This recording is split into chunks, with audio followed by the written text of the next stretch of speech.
Now to some developing news. It's Football Sunday, and some of the Buffalo Bills are joining the rest of the NFL opposing President Trump over whether to stand during the national anthem.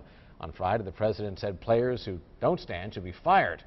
Rich Donnelly's here with a look at how the Bills handled it today. I guess this was hanging in the air all weekend. It really was, Charles. You know, the words of the president woke up an entire sport today.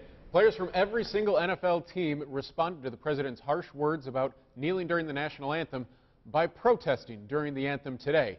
And that certainly was the case in Buffalo. As the Bills lined up as a team during the national anthem, many of the players took a knee in protest of the president's comments. LaShawn McCoy continued his warm-ups during the anthem. This is certainly a contentious issue.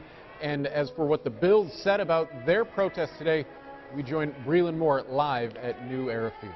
Bree?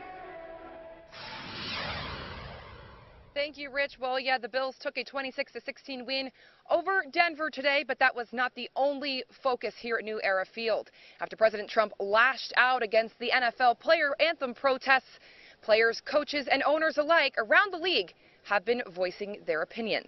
Now, through social media and public displays of protest, the NFL has been retaliated against the president's harsh commentary. Last night, the Bills had a meeting to discuss the matter, and the Pagulas said they wanted to spread a message of love, unity, and equality. And the Bills say that message carried over into today's actions. Well, really, it was you know, us with Terry and Kim and players, coaches, staff coming together and having a conversation. That was very productive. And, you know, the statement, you know, we stand by that statement, and you know, it speaks of unity, you know, equality and love, and that's you know, what we came up with from that meeting. No matter what type of demonstration you do, we don't ever want to make it seem like we're ever trying to disrespect one of the military. That's never the point of it. I even think initially when you know, Kaepernick first did it, he made a point to say he does not have anything against the military. I've had a grandfather who fought to the military, so I know I have the utmost respect for our armed forces. This isn't anything against police. We know there's a lot of great police out there. They police our games. The biggest thing that I think people want to make sure is that, you know, to raise awareness for social injustice. Now, several players did also comment directly on Trump's comments.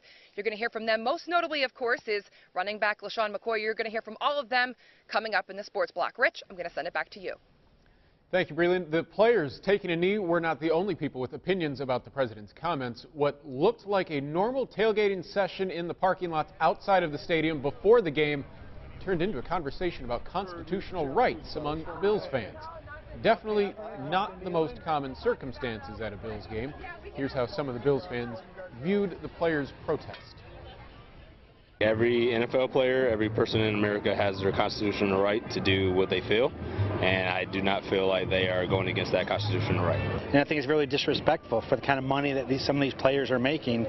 It's just ridiculous that they can't find another venue to give their freedom of speech. Well, that's fine if they do it, but I won't go to another game if they do.